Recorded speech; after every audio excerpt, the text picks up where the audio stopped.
Really, it, I guess, is one of the questions of our times. How do we get to the point where we belong on this earth? How do we find balance with it? How do we get back to understanding the law of nature and our position within it? Is it something we've forgotten that we need to remind ourselves of? How do we come to live back in balance? Where is that information, and where do we go looking for it? And tonight I'm totally delighted to have two wonderful women with us about the law of nature, or the law of the land in the British Isles. And for me, they are two elders, really, of the British tradition, coming from slightly different approaches on this. We have Sharon Blackie, who I'm sure many of you will know, not least for her wonderful book, If Women Rose Rooted. Is that right, Sharon? Sorry, I'm saying that off the top of my head. Get some of the words wrong. Well done. Yeah. So Sharon comes from a mythological angle, and we'll be hearing from her about that. And we have the wonderful Carolyn Hillyer with us, who is a ceremonialist, a teacher. She lives in the most wonderful part of Dartmoor. And between the two of them, we'll be looking at the law of nature in the British Isles. So my first question, I have them written down, and so determined to get the right questions tonight. Where does the law of the land reside? Sharon, if you'd kind of take that one first, please. I can. Well, if you look back at the native myths, folklore, stories of, let's say, Britain and Ireland, and also the wider Celtic countries, there is actually a really strong tradition that tells us how to live in balance and harmony with the land. And unfortunately, most of us are completely oblivious to this, because we tend to have those stories presented to us, if they ever are presented to us, as kind of entertainment for kids, or just fairy stories, whereas once upon a time there actually were a cosmology. And so part of my passion is to make people more aware of those stories, and aware of the fact that this was actually a belief system once upon a time that our ancestors had. And it's incredibly beautiful. So the law, in the sense that you're talking about it, springs from the entanglement of the other world, where the kind of gods, ancestors, what later became known as fairies, reside, with this physical world. And in our traditions, the other world is not like a place out there or up there. It's a place which is absolutely entangled with the physical world. It's indistinguishable from it. What happens in the other world affects what happens in the physical world, and vice versa. And the other world acts as a kind of, in all of our old stories, acts as a kind of moral authority, as a kind of life-giving force, a kind of nourishing, life-giving force.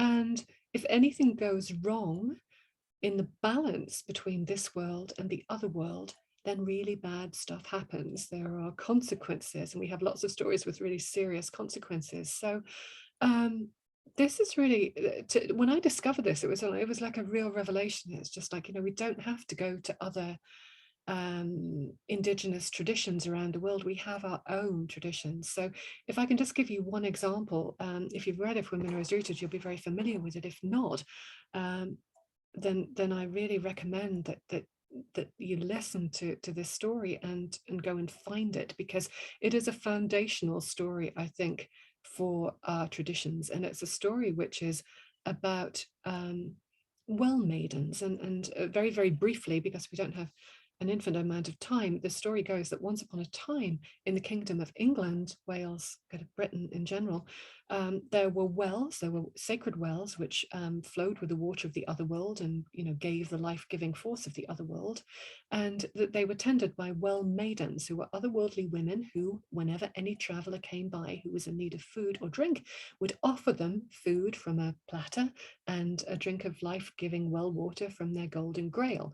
And this was kind of part of the contract between the people and the land. The other world gave, and the people of the land respected the other world and treated it with respect, and listened to what came from the wells, what were known as the voices of the wells, until one day a king And the kings at that time were responsible for kind of moderating this contract. A king came along who didn't really care very much about that contract, and his name was Ammon. And he came along, he saw a very beautiful well maiden. He threw her golden grail to one side and her golden platter to the other side, pushed her over the side of the well and raped her while his men looked on. And seeing that, all of his men thought, oh, that's great, we can do that too. So they ran off around the country raping all of the well maidens. Not entirely surprisingly, the well maidens decided that they were not coming out of the wells anymore. They were not giving that life-giving, nourishing force of the other world. And as a consequence, the land, so the old story specifically says, became a wasteland. The rivers ran dry, the fields gave no crops, the trees lost all of their leaves, and everything was dead. And the story goes on, it's a little bit more complicated, but to me, when I first read that, it was just that perfect example of how the old stories tell us that you have to respect that there was a contract between people and the land in the first place. And it was, it was always a contract between, a kind of marriage contract in the old stories between the king and the goddess of the land. This was a real thing. It actually went on in Ireland up until the 16th century. So this is not just some mythical thing. It was what people did. And if that was broken, there were serious consequences. So to me, there are lots of other examples I could give, but given that we don't have very much time, I'll just say this, that there are so many stories that hold out the goddess of the land. This contract was always mediated by women. It was always the otherworldly women who were the mediators and the judges, if you like, of this contract. The goddess of the land, known as the goddess of sovereignty, was the one who was responsible for showing us what living in balance and harmony was like. And I do like the fact that there are consequences when you break it. So that to me is a definite law. Any good law has consequences for breaking it. So in that story, is there information then, Sharon, about what the contract is? Are there details of the contract? Do we still have that information encoded within these stories? No, we don't. And of course, one of the problems that we have in this particular part of the world is that, all of our old stories were written down from the oral tradition, first of all in Ireland in about the kind of 6th and 7th centuries in monasteries, because it was the Christian monks who brought writing to our world. And so what you find is a bit of a mishmash where the Christian monks uniquely worked in collaboration with the pagan Celtic bards, the Fili, the poets, and they wrote down the stories, but they were not going to write down the religious practices. And most of those documents that promote the stories, are vehemently against the Druids and their teaching. So unfortunately, we don't have any specifics, and everything that we have, we can glean from the stories. But there is one story for it. There are many stories in folklore, in the later tradition that have clearly passed down from some very early mythical tradition. So there's a wonderful story, the story of the Glass Gavlin, which is the cow of plenty. It's not only in Ireland, but it's around the British Isles, where basically there is a cow that can feed multitudes and does. So anybody who brings a pail to this cow, a bucket, can take a bucket full of milk, and she gives and gives and gives and gives until one day somebody comes along with a sieve and milks the cow through a sieve into multiple buckets. And of course, because the sieve doesn't ever fill up, the cow takes a while to realize this. Once she realizes what's going on, off she goes, never to be seen again. And so the idea is very much of not taking too much, just taking what you need, and again, respecting that other world and listening to the voices of the other world, listening to the kind of laws of the other world, if you like, which are so important to the health of the physical world. I'd like to bring you in here, Carolyn, because you have a different approach to Sharon's, in that yours is very much working directly with landscape and land and listening. And I wondered if you could just tell us a little bit about that. Yes, I certainly will. I'd like to start actually by just saying that this word law was a very interesting one to come into this conversation with, because it's actually not one I've used in the context of what I've been doing. I would be using words like the shape or pattern or the spiraling rhythms of nature or the primordial song or prayer or dream of the land. But of course, that is all part of the law. That is part of what represents an understanding. And so when we apply the word law to this perspective or vision or understanding, we see how these enduring threads of patterns and the powerful heartbeat of the rhythms of nature are sourced from this deeply embedded principles and rules that exist both in our own sacred experience of the earth and inside our intuitive understanding or dream or imagination of the earth. So they're completely entwined. So it was a really wonderful pondering to come into what I usually do with this word law. And I suppose I came to the understanding, after I've been thinking about it for a few days, that of course the law of nature exists within us and we exist within it. And how can this not be so? We are so entirely interwoven. So I had a few things I wanted to share, and then finally, I'll talk fast to come to the bit about actually working with the unfurling of a ritual landscape. But I had two principles that I realized I'd been working with for a long time, for over 30 years, that are embedded in two stories or imageries that I created a long time ago. And one of them is about the old clay pot, and it tells of an old woman who's shuffling slowly through the city streets and nobody's taking any notice of her, and she's carrying a clay pot and she's speaking her words into the dust of the city streets. And every day she's carrying this pot. For hundreds of years she's carrying this pot, and her words are being spoken but not heard. And as she goes, she's scattering her words like fragments of pot onto the street. And that there are those of us who watch her pass, and quickly we go out onto the street and we pick up the pieces, the fragments that she's leaving in the streets, and we hold them close to us and we hide them, and we keep these small clay shards that lay where her feet have shuffled by. And then one day she starts to walk out of the city and she's going into the forest, and so we start to follow her, carrying our shards, our fragments from this pot. And we go for the first time into a wild place, and we understand that wildness within ourselves. And we're tracing the footsteps of this old woman with her old clay pot. And the forest opens to receive us. And we put our toes into the roots, and we put our arms in the branches, and we come through the trees with earth smeared on our faces, and we come to sit with this old woman sitting holding her old clay pot. And we wait and we watch and we sit there with her, and we're waiting through many hundreds of years, just listening and listening to the secrets held within this clay pot.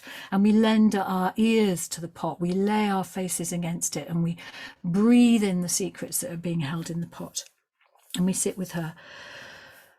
And eventually we understand that within the clay pot there is our memory and our mystery and our wisdom and all the secrets that have ever been shared and held by us as human people. Our songs, our prayers, everything is held within the pot, waiting for us to remember it, to dip into it, and then eventually to leave that place in the forest and go out with the fragments that we have gathered and the wisdom that we've understood, and to keep that pot safe, ready for the next people who will come through the forest with their fragments waiting to be whole. So I was thinking about this pot that's been so much at the center of a lot of the imagery I've been working with, and realizing, of course, that pot is a law. It is a vessel of rules and principles and wisdoms and understandings, and they belong to us all, and they are waiting for us to rediscover them by actually putting ourselves into that place, that interface between ourselves and the pot, which is holding this wisdom of nature, wisdom of the land. And then the other imagery is the loom, the weaving and the loom, which has been really central to everything I've done for a long time in terms of paintings and songs and all of it. And of course, you can understand when you imagine a loom that those vertical warp threads are the foundation of everything that is tied into them. So in a sense, they represent the law, the solid core that remains unchanged, that holds the structure of all the colour and the textures and the lives and the experience that are woven through it. So there is also this sense. I have a really small meditation. I wonder if I can whiz through it. I'm going to talk it really fast, so just close your eyes for a moment and I'll whiz through this. We're sitting near the bottom of a great loom, shaped like a broad open bowl, and above us there's a ring of faces, women working at the rim, old fingers reaching down to twist and tie the threads, quick hands moving back and forth, colours being braided, bound and trimmed. The weavers work in silence, the fabric tumbling down between their hands. Within the lap of their great weaving, we watch them at their work. We are crouching together far inside the weaver's world. The great circle of the loom way up above us is familiar, for we have seen it in our dreams. The weavers barely noticed us, for they're busy with the loom and they're knotting myths and memories, cruelties and kindnesses, many lines of living blood, many long forgotten bones, all into the fabric that now falls around us in steep sloping arcs of colour. And in the belly of the loom bowl, far below our feet, the broad swathes of woven cloth coil through a hole, all the textures and patterns that have been bound into the warp by the hands of 1,000 weavers, falling without ceasing towards the fragile faded weavings made by the very first to sit around this loom. And here is the mystery. If we look closely, we can see our own lives being wound out along the yarn, each one of us part of this loom, this great cloth. This moment shall be seared onto our souls. For what fear can remain in us of the unknown, when we've gazed across the vast life loom and understood how profoundly, how beautifully and inevitably we are each woven into its folds. And then I'm going to whiz on to my third part of the braid of this first offering, which is this unfurling of a ritual landscape, which we've been doing here on our land for the last 30 years. And I use the word unfurling very deliberately because it's a very slow, gently tended process with much patient watching and listening. And when we arrived, we started very slowly to create small shrines to shape our response to the land and the wild nature. And then the heart of this unfurling gradually built until we had been there for some years, and we created the ceremonial roundhouse about 20 years ago. And everything about that was created intuitively. We just felt it literally with our hands and our feet and our eyes and our ears, had a sense of how this house wanted to be built by the land and what it would hold in terms of the prayer of the land. And then from that, we gradually worked over the years into an extension of this ritual landscape, always listening and watching and walking along this interface between the land and our existence on it.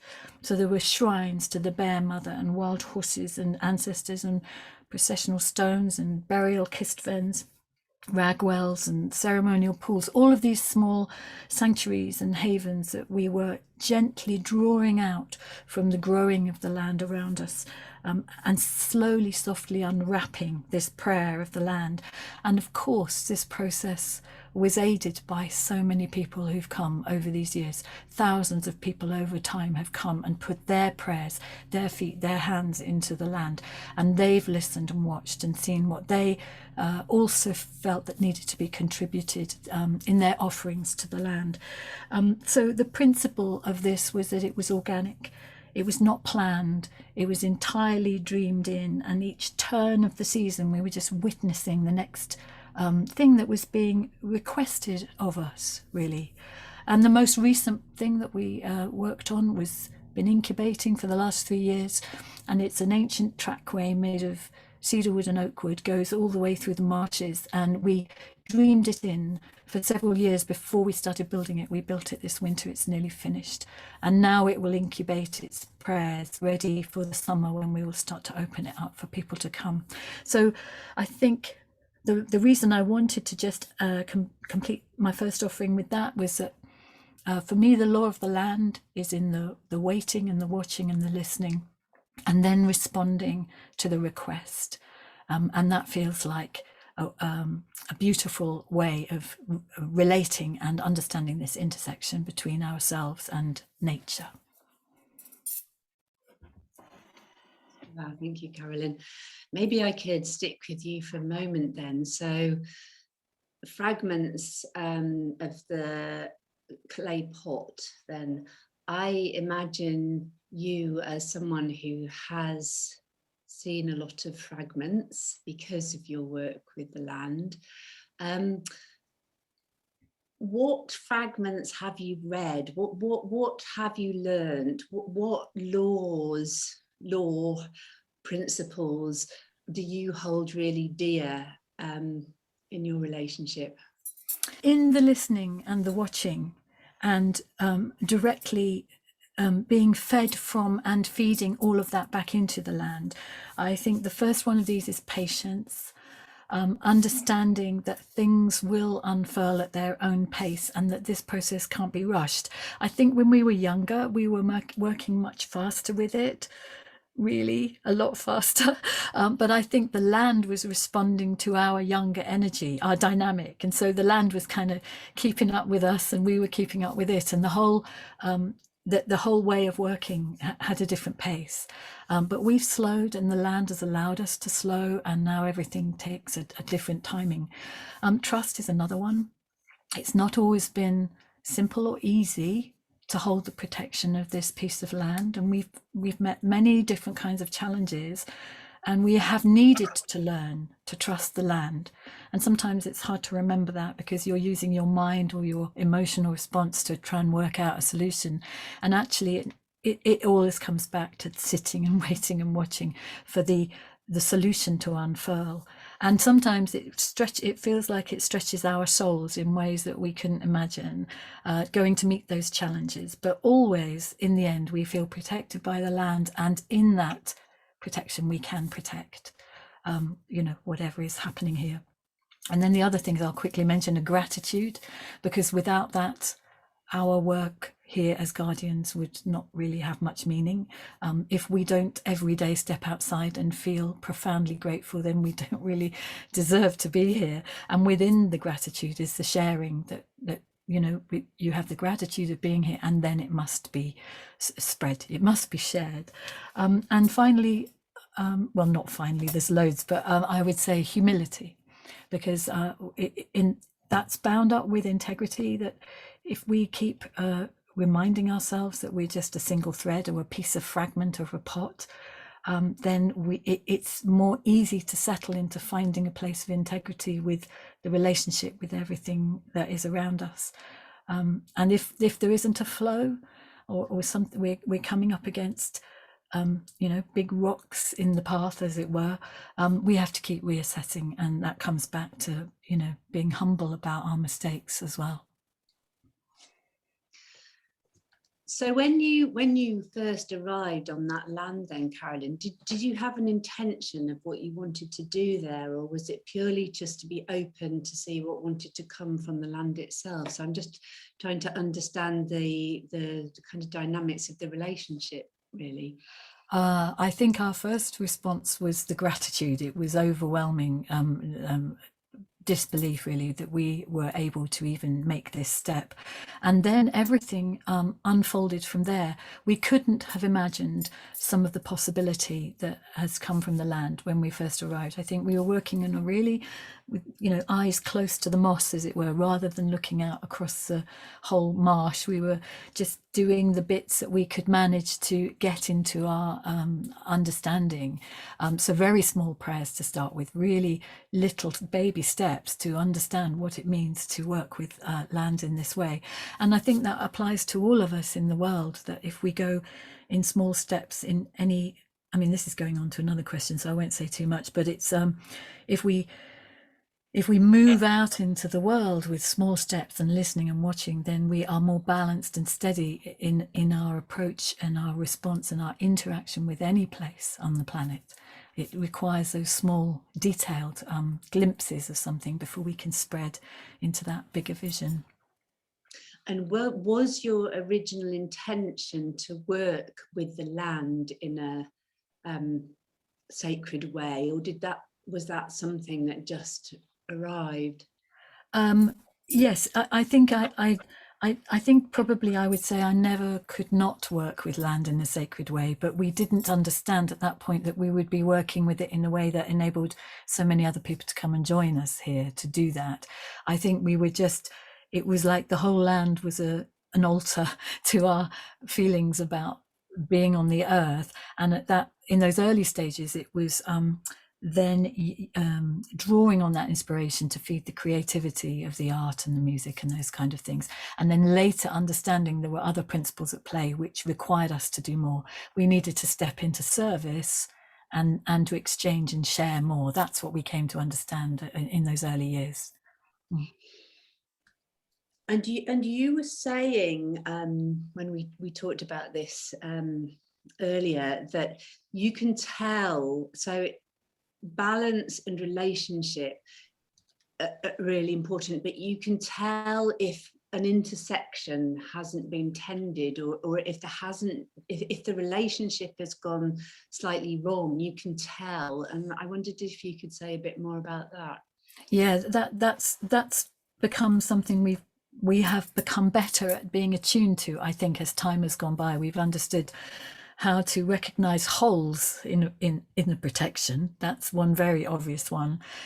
And it isn't like you just mend the energetic hole and then you're sorted. You have to keep going around and checking there's not another energetic hole and another. And they can be caused by external energies, but they can be caused by internal weariness from within the land, or even energies from people coming who have immense quantities of grief or anger or any of those things, which then we have to kind of assimilate and kind of bring everything back into balance, because the land is needing to respond to that but not absorb it, so that it becomes out of balance. So it's just a constant dance with it, really. But our own weariness, we definitely notice when we need to up our game. We get very strong messages when we haven't been out working the land enough, or protecting the boundaries, or we really understand when we have to pray harder when we have to pray harder. Okay, thank you. I'll come back to that in a minute. Sharon, somebody else that I imagine sees a lot of the fragments of the clay pot. Can you talk a little bit about what you've learned from about the law of the land, law of nature, from your work? Yes, indeed. I mean, and I think it's really important to understand that myth and the way that I interact with it is not about abstract learning in any way divorced from the land. I mean, my own experience with myth has been very similar to Caroline's, although unlike Caroline's, I'm very much a serial router. I've tended to travel around and learn the lessons of various places. But the only way that this has worked for me is by delving very deeply into the soul of a particular place. And to me, myth really is the voice of the living earth. It calls us, and it calls us by capturing our imagination. And in all of the great traditions of the world, imagination is the language of psyche, of soul. So it draws us out of ourselves and into the soul of the world, literally. That's what myth and story does if we treat it with the appropriate respect. So when we go back to these old stories, I would say precisely because we don't have any detail about what our ancestors believed, that frees us up. I am absolutely against reconstruction, because we don't know enough about exactly what our ancestors did, how they honored the land.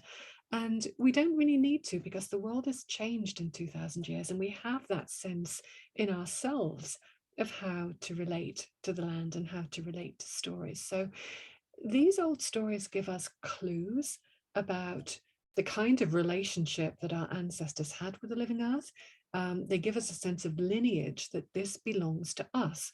It doesn't just belong to other kind of, native traditions around the world, that once upon a time, our ancestors worked in this way with the land, with the other world, with the soul of the world, and that we can do that again too.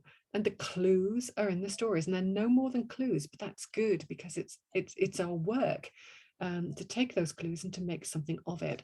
So the stories tell us very clearly that a critical role of human beings is to is to understand and connect with the land and the creatures on it. And just if I can kind of give you an example, all of our old stories throughout the British Isles and Ireland are absolutely focused on kinship with other than humans who inhabit this place with us. So it's not actually a human-centric perspective of the world and the land at all. In the Welsh tradition, and in other traditions too, but it's particularly strong in the Welsh tradition, there is this lovely idea of, this lovely motif of the oldest animals.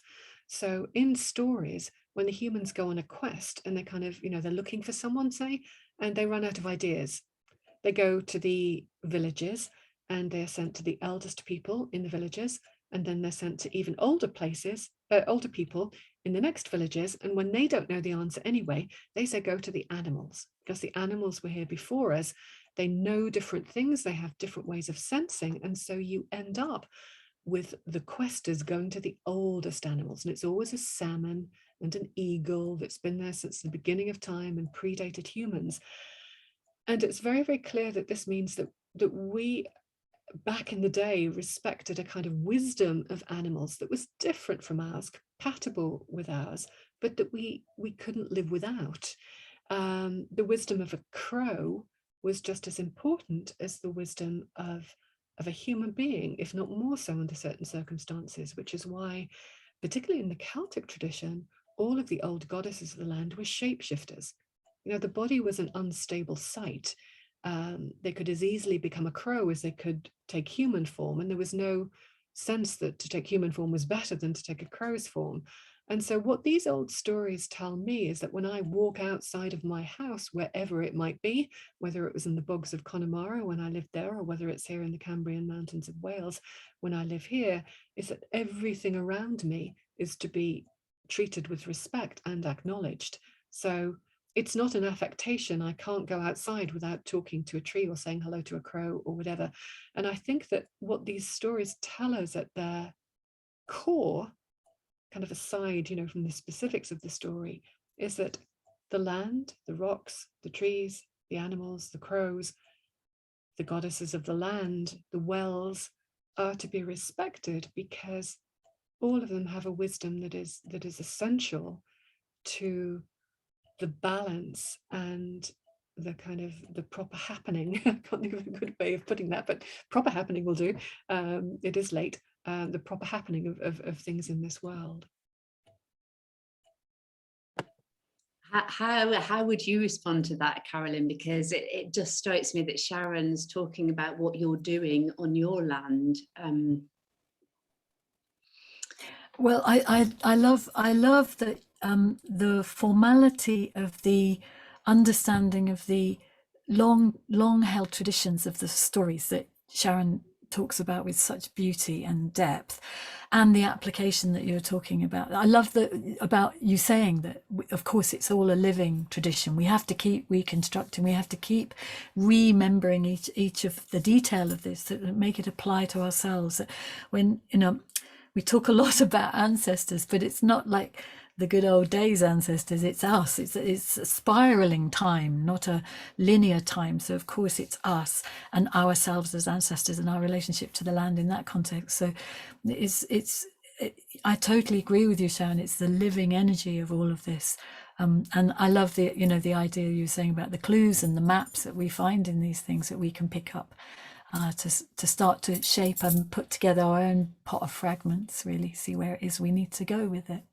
Yeah, exactly. And I think to me it's a question of ownership is the wrong word, but entitlement is also the wrong word, but that sense of lineage, that sense that our ancestors knew how to do that. And a lot of the people who I work with come from other parts of the world, North America, Australia, places where there's been a diaspora from these lands, and where people are finding themselves on lands where the stories of those lands kind of belong to other traditions. And the beautiful thing about it, to me, is that if you acknowledge that your ancestors had these stories, which are very, very similar. I remember, and you'll remember, Rachel, when Pat McCabe from the Dene Lakota tradition, Woman Stands Shining, and I did an in-person workshop at Embercombe, what was it now? Gosh, I don't know, 2.5 years ago, before the pandemic. That's a whole other age. She was surprised by the resonances of our stories with their stories. You know, it's exactly the same kind of thing. It's just that our lineage is a little bit more broken.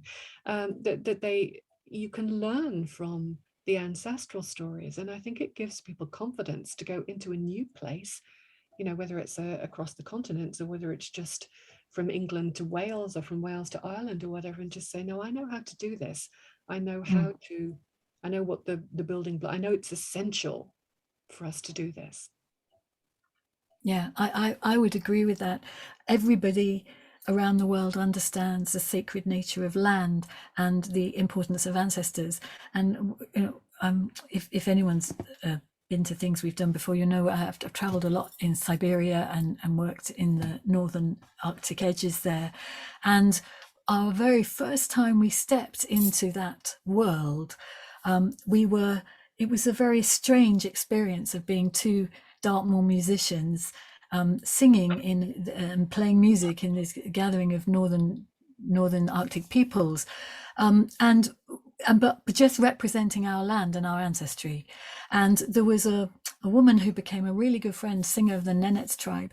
We had no language sharing between us. We needed to wait till I hooked in a young man to be our bridge. And once we were able to communicate, and I said, oh, this song was about ancestors. And she said, you don't need to tell me that. I knew that. I didn't understand the words, but I knew you were talking about ancestors. And in the other song, that was about your land. I went, yeah, that's it. And she said, and this song is about my land. And so we didn't need the language to understand the feeling and what was in the heart and in the prayer of the song when you're talking about land and ancestors. And I agree with you, Sharon, to be able to travel anywhere in the world and just understand that if you walk gently and listen and watch and connect and make your own offering to land and ancestors, then people understand and you find those deep places of connection.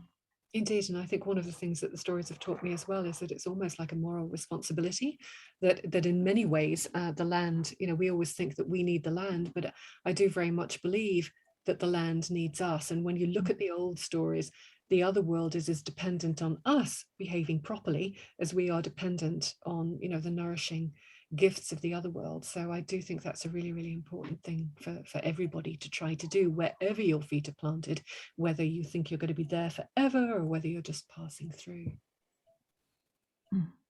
How important do you think it is to have information from ancestors written down? How important is it to have a tradition and the stories, and how much can you just, without those things, rely on kind of revelation from the land itself? Because for me, it feels that's the intersection between the two of you. You come from those different places.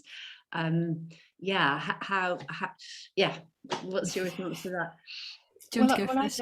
I just want to say, I mean, I don't want to interpret you, Caroline, but I don't see Caroline as not coming from an ancestral place. I mean, everything, and I have followed your work for a good number of years, you know, it's very much from an ancestral place, but it's not based on specific stories. But, you know, you were talking about the bones of the ancestors and your horsewomen and what have you in your place. So it's a question of passing down through time and a recognition that in many places, we just don't know what the stories are.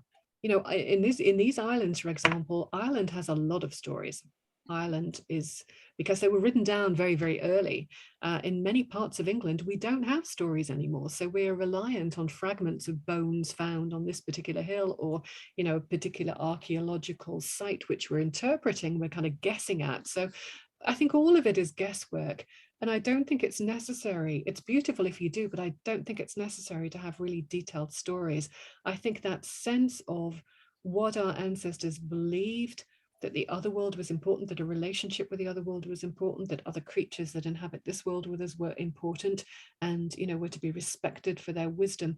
I think that very general sense, to me at least, is enough, and anything else is a very beautiful bonus. I also think there's a sense of liberation if you are able to step into a place where you feel your ancestry and your relationship with the land to be coming directly into you, and perhaps not needing to be filtered through a particular tradition.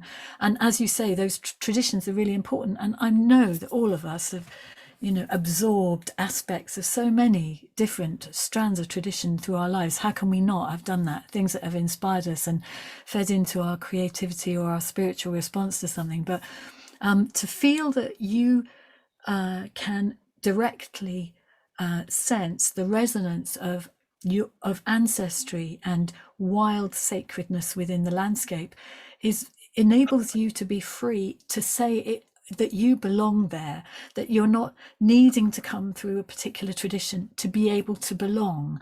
And I think that is something we can get so caught up in. I mean, obviously, in a very present way, with what's happening with the refugee crisis that's been going on during all these times, is this sense of separation of land and people, whether they belong here and don't belong here.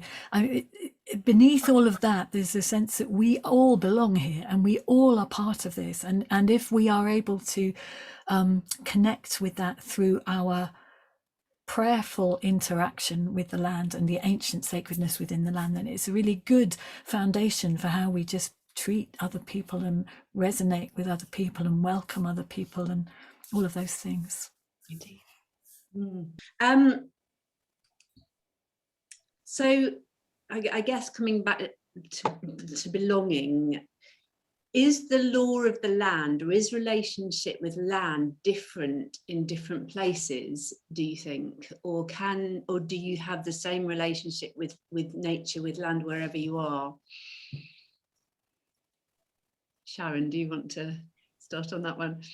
I do think that the law of the land is pretty much the same everywhere. It just wears different clothes. And so, for example, if we look at our own traditions and our very beautiful tradition of the other world in these islands, we call it the Celtic tradition, but England was as Celtic as anywhere once, and we mustn't forget that. The other world is populated with God's ancestors. It's a place of beauty. It's a place of danger. Sometimes you don't mess with it. You don't take it for granted. It's not a land of the dead. It's a place where the others, whatever we may, with a capital O, whatever we may conceive of them, dwell. And it's no different. When I was an academic, this was one of my areas of research. It's no different from concepts. Let's say in the Sufi tradition, their mundus imaginalis, their imaginal world, is exactly the same. This is a place between the physical world and the world of the kind of intellect, the imaginal world, which sits between the two, which is where in their tradition the angels dwell, the gods dwell, which gives us guidance, which gives us nourishment. In the Greek tradition, the very beautiful traditions of ancient Greece before they went a little bit mad with Aristotle, but that's another story, where they had this idea of the world of ideas and forms, what they called the anima mundi, the soul of the world. That can be mapped upon our concept of the other world. So it's really all the same thing.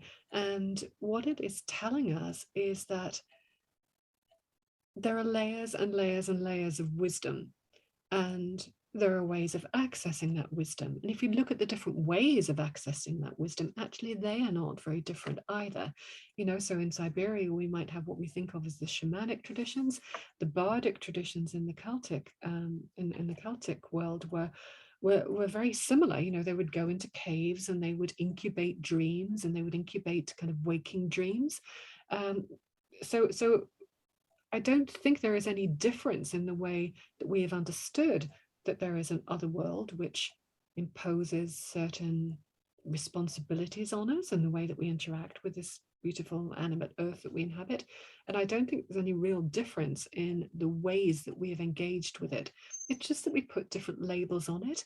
And because, of course, different cultures literally wear different clothes, eat different things, have different environments and geology and weather, then there are just slight differences in the specifics, of the way that you relate to it. But ultimately, I would argue that the underlying the underlying responsibility for humans is identical. It's to keep that world soul. It's to keep that living thing in the tree, in the crow, in the stone alive by being in relationship with it, by attending to it, by acknowledging it, by calling it by its name, whatever we imagine that to be. I like that description of yours, Sharon, about the different coat, that it's wearing different layers, different coat. And, you know, I'll go back to that Siberia connection again, that well, our first time really going deep onto the tundra, there were some very strict laws that we needed to be aware of in order to fit ourselves around the culture. So out on the tundra, you would never, as a woman, step over any piece of equipment or rope or anything owned by a man. You would never pass behind on an imaginary line. This is for everybody. Imaginary line that goes from the hearth fire out through the back of the chum tent all the way across the tundra. You don't walk across that line. So if you want to be on the other side, if you've got a friend on that side of the tent, you would walk around this way to the front of the tent, and you have to go a long way on the tundra before you can cross around the back of the tent. Very important things that have their own very strict law about them that would have been there for a long time and for a very good reason. But within the context of that, sleeping that first night in the tundra, everyone squashed in with their feet towards the fire, there was something so intensely familiar and known about it for us. It felt like we had stepped into something that was a complete interface between our own understanding of the land and the understanding of the people, our friends who were there. And then the next year, when Nanette's friends came to Dartmoor, the same thing happened, that we were working here on the land, and our friend Tatiana came into the roundhouse to start to make a ceremony. And as soon as she walked into the roundhouse and the fire was lit, everyone sitting around in the circle, she said, well, this is the same. Here we are. I'm just going to do what I do in the tent. And then she did. She started sort of doing her amazing ceremonial rituals and being completely at ease within a landscape that she had never been to before, and actually found some of it quite frightening, like the high Devon banks. When we were driving her at night through them, she thought we were driving underground. We had to explain, you know, the whole landscape, the layout of the landscape. But once she went in the roundhouse, it was the same. So in those ceremonial and ancient places that are also there as part of the prayer of the land, then we all understand it. We all know that. We all, you know, like you say, Sharon, we have these different details, but the rest of it is absolutely the source. We all dip from this same pot, this wise pot. What are the main principles, the main commonalities, do we think, that exist between different cultures and different understandings of our relationship with nature and the land? Is there any more we can say on that? I guess I would say, I wouldn't want to necessarily give you a list, although, you know, if we compare what our old stories say, kind of bullet by bullet in terms of overarching idea with what stories of other Indigenous and Native stories say, bullet by bullet and idea by idea, we'd find an absolute overlap. I've done that exercise. But what's interesting to me, I suppose, is the way that the stories undermine our current cultural mythology, which is so very, very pernicious. So, for example, you know, I would say that one of the prevailing cultural myths that we are required to live by, and of course we don't think of them as myths, they're not presented that way, they're presented as the way the world is, but they are myths. It's a myth to live by. One of our prevailing cultural myths is the myth of more, the myth of progress, you know, that we must always have more, take more of everything. Every generation must have more than the generation that passes, that preceded it. And that leads to inevitably, you know, basically raping the earth and all of the excesses which humans have perpetrated upon it. And the old stories tell us that there are better ways of living. So that story of the Glasgavlin, the cow of plenty that I mentioned, would be a classic example of that. If you take too much, it will be gone. It will literally fly off into the sky and you'll never see it again. And the other one that always interests me is the myth, particularly over the last century or two in the West, the myth of individualism, you know, the myth of the hero, that everybody has to be a hero, everybody has to be exceptional, everybody has to stand out above the crowd, above the community. And the old stories tell us that that's not the way to be. So if you take, for example, the Grail mythology, which is often presented by Joseph Campbell and others who, well, just Joseph Campbell and others, as kind of heroic journeys, they were not heroic journeys if you go back to the original. So the classic Grail quest of Percival, who sets off just wanting to be a knight, is exposed to the Grail castle, the Fisher King who is wounded and whose wound is led to the wasteland, to this amazing vision in the castle of women carrying this holy sacred vessel, and doesn't ask any questions because he's been told by his mother that he talks too much, effectively. You know, when he grows up, when he goes through his own personal journey, what helps him to achieve the Grail is not the fact that he is a very fine knight who can overcome anybody in battle. It's not that he cuts the head off a dragon. It's that he has learned enough about himself and about the world and about the necessity for community that when he sees that Fisher King again who is wounded, he says, "What ails thee?" And it's that compassionate question that all of a sudden everything switches. The wound of the Fisher King is healed. The land that was a wasteland is healed. He becomes the next keeper of the Grail. So it isn't heroic. That's our interpretation. That's the interpretation of like 20th century mythologists like Joseph Campbell on those old stories. The old stories themselves tell us it's not about the individual. It's about compassion.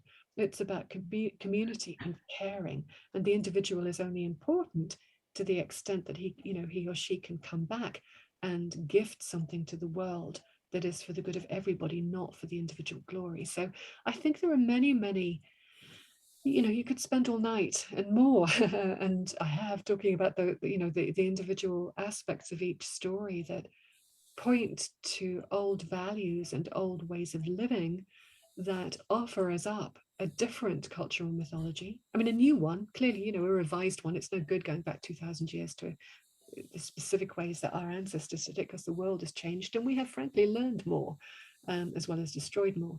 Those values and the way that they lived those values are so important to us today. And it's not, to me, a set of bullet, like they say, live this way, do that, do this. It's an inspiration, it's an imaginal thing. They capture our imagination. And as a psychologist, the first thing I ever learned was that you cannot help anybody change and transform in a really deep and lasting way if you can't capture their imagination. But capturing their imagination means leaving them room to grow. And that's what those old stories do. They're not prescriptive.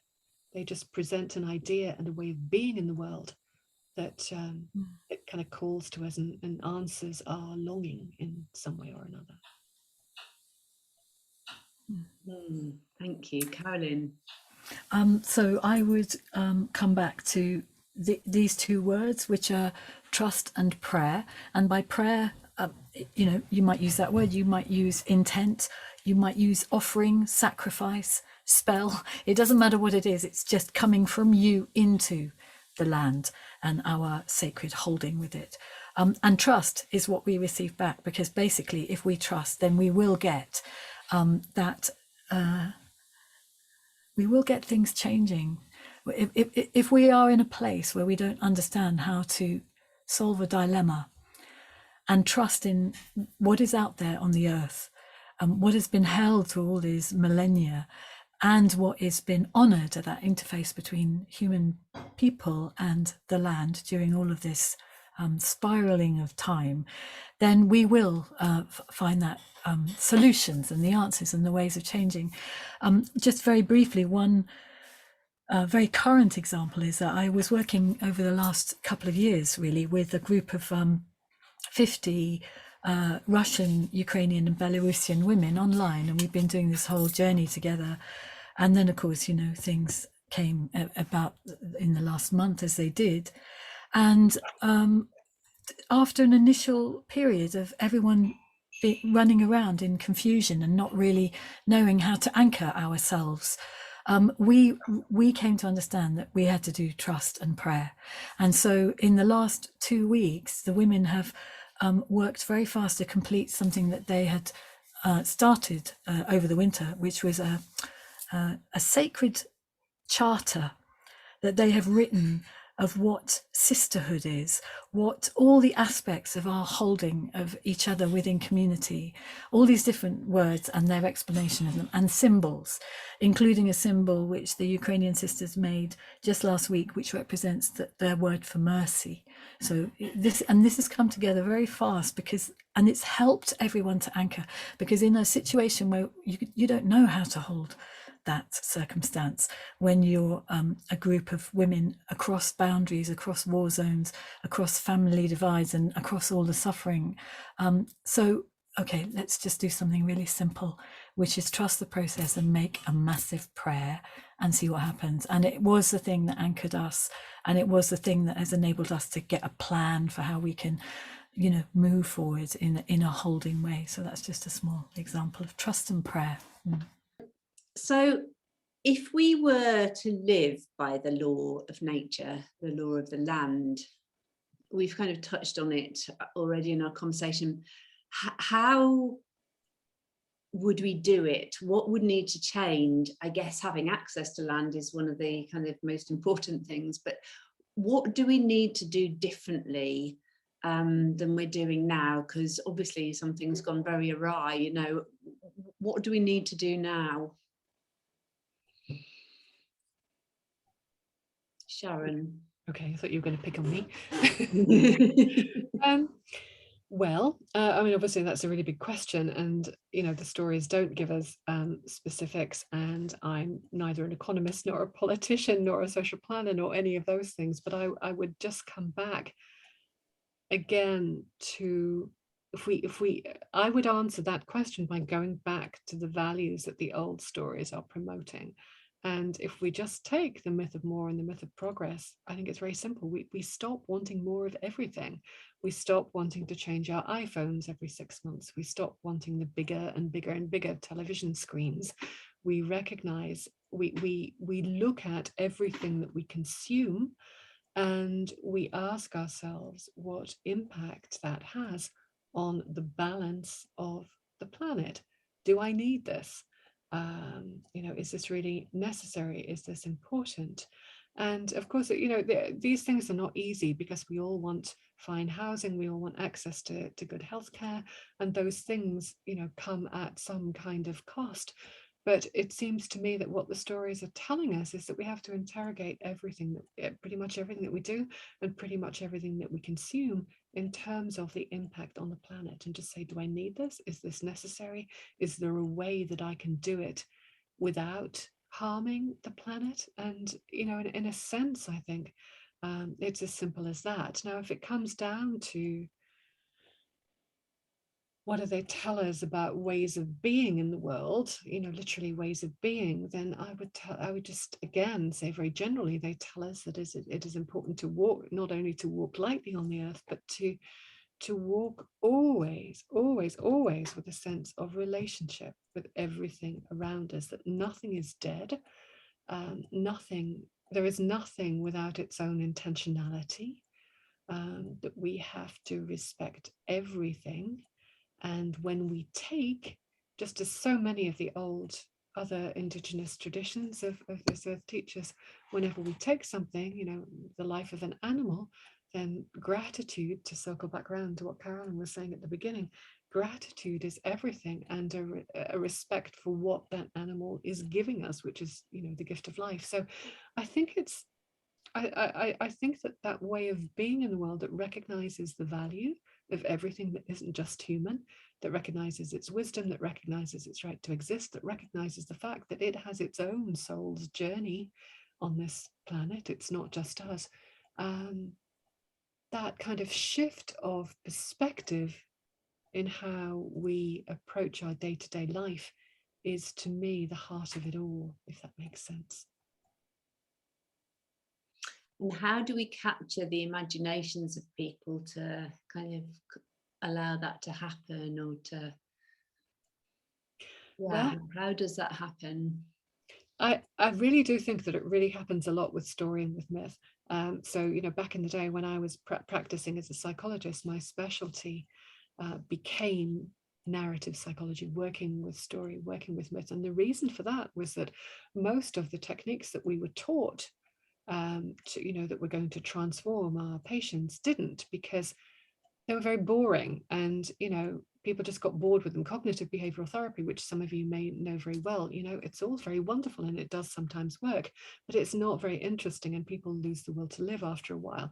If you can engage them in a story which enables them to see a different way of being in the world, a way of not being a victim, but being a participant, for example, if you allow them to play with different outcomes to the same kind of situation, then all of a sudden their imagination is going and they're working towards a different way, towards transformation, towards a different way of being in the world. So to me, story is at the heart of it. And I often believe that if we were to not only seek out and read the old stories ourselves, but find ways of propagating them out in the world, you know, telling them to our kids, telling them to our friends around the dinner table, just being more aware of them, then there would be a revolution of the imagination. And I think things would change without us even necessarily trying, because our imagination would be captured by this. We'd see a way of living in the world that is finer, and it kind of would happen automatically. Now, I'm not saying that that's easy or fast, but I think it's a process that happens without humans feeling that we have to go in there and control it. Thank you. Fantastic. I'd love to ask you the question I asked Sharon a while back, Carolyn, and you may well have answered it, but if we were to live by the law of nature, what would we need to do differently, in your opinion? I think to be quieter. If we can just be quieter, then we will be able to hear things and see things differently and understand what our role is and what our responsibility is. And I've had to learn that over a very, very long time. I didn't know how to, I'm sure I still don't always know how to do it, but it seems like it's the beginning of how we understand how to be and how to find that authentic relationship with wildland and with nature and with our ancestral memory within that land. Yeah, to be quiet. Do you think that humans have a purpose within nature? Sorry, huge question. And well, actually, I wrote that. I think I probably said that in my first bit, because I wrote something. Oh yeah. So right at the beginning, I said about the law and about coming to this whole understanding of what that word meant, you know, in the context of my circling around it for tonight. And this thing about these principles of life and our relationship with nature, that those rules exist both outside our own sacred experience of the earth and inside the intuitive dreamscape of our imaginations, and they are entirely entwined, because the law of nature exists within us and we exist within it. And I really believe that how can it not be so, that we are so intertwined that ultimately our answers do come from that inside understanding of nature within us. Does that answer your question? Yeah, that's beautiful. Sharon, do you have anything to say about that?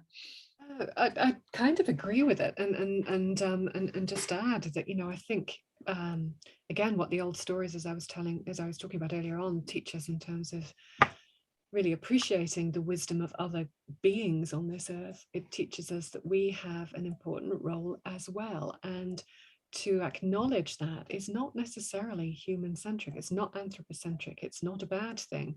It's for us to be able to acknowledge in a humble way, with humility, the particular gifts that we bring to the world that is entirely compatible with the gifts of a crow or the gifts of a beautiful old willow tree or whatever, and to just say, well, we have a particular capacity for the imaginal, a particular capacity for tending, for caretaking, a particular sense of responsibility that we really need to own and not to feel is inappropriate or, you know, superior or whatever, and to feel our way into, each one of us, in with whatever gifts we bring, to have that sense of caretaking, tending this garden that we find ourselves in. So yes, I think, and I do believe, again, if you look back at, there are traces in the stories of Britain and Ireland, but it's very, very clear in other parts of Western Europe. So the ancient Greek stories, for example, that tell us that every human soul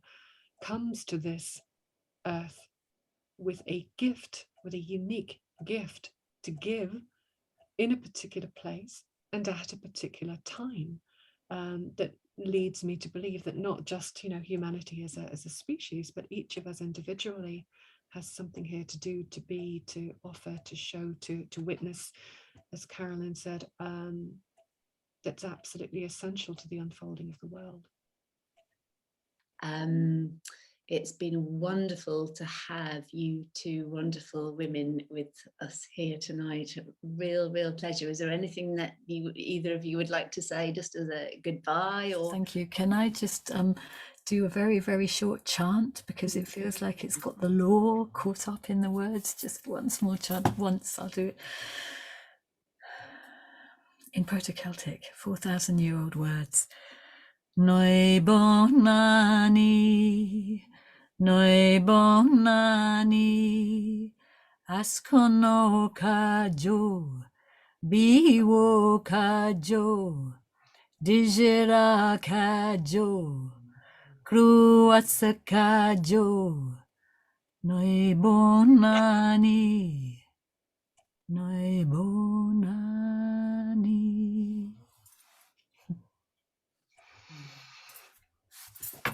Thank you so much for thank you. inviting me. Thank you, Sharon.